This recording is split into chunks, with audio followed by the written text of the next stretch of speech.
బలగం ఎలా ఉంది? నా మనసును కదిలించిన సినిమా అది నిజంగా. ఎందుకంటే బలగం సినిమాది సినిమా కాదు, నిజమైన కథ. చాలా సినిమాలు ఏదో కథలు రాసి తీసి పెడతారు, కానీ బలగం సినిమా మాత్రం అది కాదు మేడం. వాస్తవాలను చూపించిన సినిమా అది. నిజంగా వేణు సార్ ప్రాణం పెట్టి రాశారేమో ఆ స్టోరీ. నిజంగా ఆ సినిమా చూసినంతసేపు నేను కన్నీళ్ళతో అసలు ఆ క్లైమాక్స్ సాంగ్ అంటే నిజంగా మేడం చాలా బాగా ఏడ్చేసాను. సినిమా ఆ పాట వినడం పక్క పెట్టి ఏడ్చేసాను నిజంగా. ఎందుకు మా ట్రాన్స్జెండర్స్కి ఆ బలగం సినిమా అంత అటాచ్మెంట్ అయిందంటే, ప్రతి ఒక్క ట్రాన్స్జెండర్కి ఒక అమ్మా నాన్న ఉంటారు, ఒక అక్క, ఒక చెల్లి, ఒక తమ్ముడు, ఒక బంధాన్ని చేకూర్చుకుంటుంది. ఆ బంధం నుంచే విడిపోయి ఒక ట్రాన్స్గా మారుతుంది. ఎందుకంటే ఒక ట్రాన్స్జెండర్ అయిన తర్వాత ఏ కుటుంబం కూడా యాక్సెప్టెన్స్ చెయ్యరు. కానీ బలగం సినిమా చూసిన తర్వాత అయినా సరే కుటుంబం సభ్యులు అర్థం చేసుకోవాలి. నిజంగా మేడం, ట్రాన్స్జెండర్స్ చనిపోయినప్పుడు చివరి చూపు కూడా నోచుకోలేని వాళ్ళు ఉన్నారు మేడం. అలాంటి వాళ్ళు ఉన్నారు. మేము చాలాసార్లు బాధపడ్డ సందర్భాలు ఉన్నాయి. మేము చనిపోగానే మేము చనిపోగానే మా పెద్దవాళ్ళు మా పేరెంట్స్కి తెలియజేస్తారు. కొంతమంది ఏం చేస్తారంటే వస్తామని చెప్పేసి అంటారు. కొంతమంది మీరు కానిచ్చేసేయండి, మాకు అంత స్తోమత లేదని చెప్పేసి అంటారు.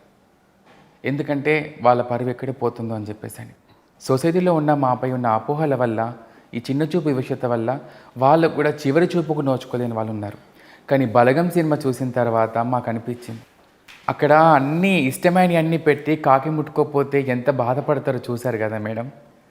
మరి ఒక ట్రాన్స్జెండర్ చనిపోయినప్పుడు తనకు ఇష్టమైనవి అన్నీ పెట్టిన తర్వాత కూడా ఆ కాకి ముట్టుకోవట్లేదంటే అర్థం ఏంటి? అక్కడ తన కుటుంబ సభ్యులు ఎవరు కూడా తను చూసుకోలేని బాధతోనే చనిపోతుంది. నిజంగా ఆ సినిమా మా ట్రాన్స్జెండర్స్ అందరికీ కూడా అది అంకితం అనుకోవాలి మేమైతే. నిజంగా అది బయట వాళ్ళు అన్నదమ్ములు కలుసుకుంటున్నారు, అక్క చెల్లెలు కలుసుకుంటున్నారు అని చెప్పేసి అన్నారు, కానీ ట్రాన్స్జెండర్ కుటుంబానికి కూడా కలుసుకోవడానికి మాకు ఒక మంచి సినిమా తీశారని చెప్పేసి అని నేను నిజంగా ఈ యొక్క షో ప్రకారంగా దిల్రాజ్ గారికి, అదే వేణు అన్నగారికి, ఆ టీం అందరికీ కూడా నేను నిజంగా నా హార్ట్ఫుల్గా థ్యాంక్స్ చెప్తున్నాను. మా అందరి మనసును కదిలించింది మేడం ఆ సినిమా.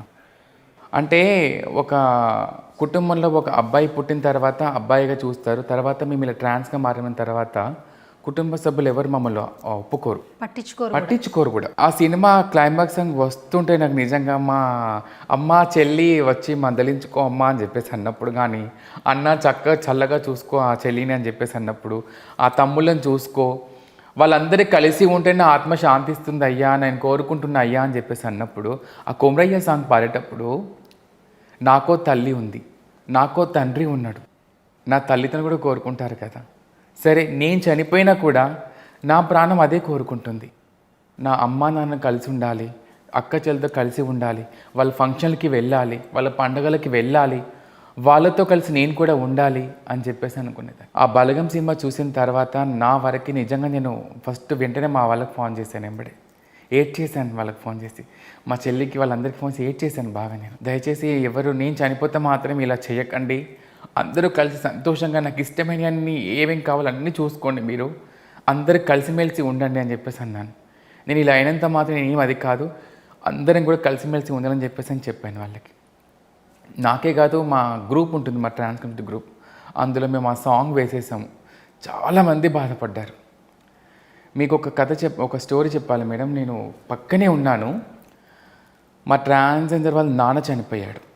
నాన్న చనిపోతే పక్కన వాళ్ళు ఫోన్ చేశారు మా ట్రాన్స్జెండర్కి. ఫోన్ చేసి ఇట్లా నాన్న చనిపోయారని చెప్పేసి, నేను వస్తున్నా బయలుదేరి వస్తున్నా అని చెప్పేసి అంటే, వెంటనే వాళ్ళ తమ్ముడు ఫోన్ చేసి ఏమని చెప్పాడు తెలుసా మేడం? నువ్వు ఇంటికి వస్తే మధ్య దారిలోనే చంపేస్తాం నిన్ను అని చెప్పేసి అన్నారు. అంటే తను ట్రాన్స్జెండర్ అయ్యాడు కాబట్టి చివరి చూపుకు నోచుకోదని చెప్పేసి అన్నారు. ఆ తర్వాత మా ట్రాన్స్ వ్యక్తి ఏం చేశారంటే దొంగతనంగా వెళ్ళి పొదలల్లో ఉండి తండ్రి యొక్క అంత్యక్రియలు చూసి వచ్చింది. ఇలాంటి దౌర్భాగ్యం ఎవరికైనా వస్తుందా అండి చెప్పండి? బలగం సినిమా చూసిందో నాకు అనిపించింది, ఇలాంటి పరిస్థితి ఎవరికి రాకూడదు, అందరం కలిసిమెలిసి ఉండాలి. సొసైటీలో మాపై ఉన్న అపోహలన్నీ కూడా తొలగిపోయి ప్రతి ఒక్క కుటుంబంతో ట్రాన్స్జెండర్ ఉండే విధంగా ఉండాలి అని చెప్పేసి అనుకున్నాను. నాకు నిజంగా ఈ షో ద్వారా చెప్పడానికి అవకాశం వచ్చినందుకు నేను చాలా హ్యాపీగా ఫీల్ అవుతున్నాను. ప్రతి ఒక్క ట్రాన్స్ కుటుంబం అందరికీ చెప్తున్నాను, బలగం సినిమా చూడండి, చూసిన తర్వాత అందులో మమ్మల్ని ఒక్కసారి గుర్తు చేసుకోండి.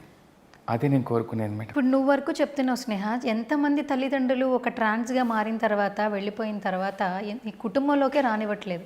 అలాంటప్పుడు ఒక ట్రాన్స్జెండర్, ఇప్పుడు నువ్వే ఉన్నావు, సతీష్ నుంచి స్నేహగా మారావు, మీ అబ్బాయి చనిపోయాడు అని చెప్తారు.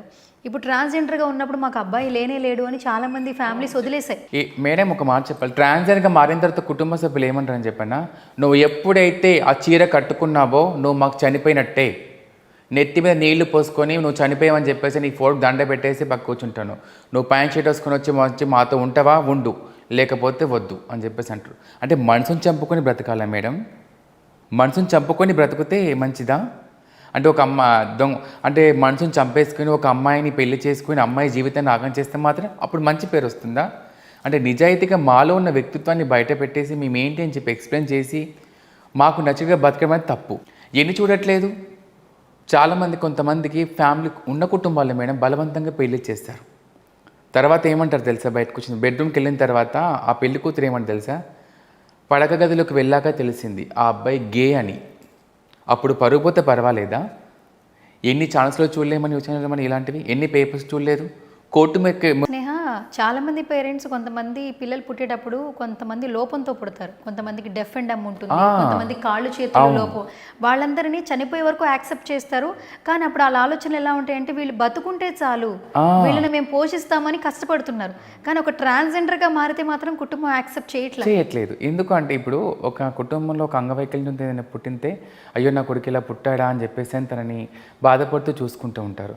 ఇలా పుట్టినంత మాత్రం మా తప్ప ఎవరికి వాళ్ళు కావాలని చెప్పి ఇలా తయారవుతారా మేడం చెప్పండి? ఎవరికి వారి కారు కదా, జెన్యున్ ప్రాబ్లమ్ ఇలా ఉంటారు. అర్థం చేసుకోవాలి.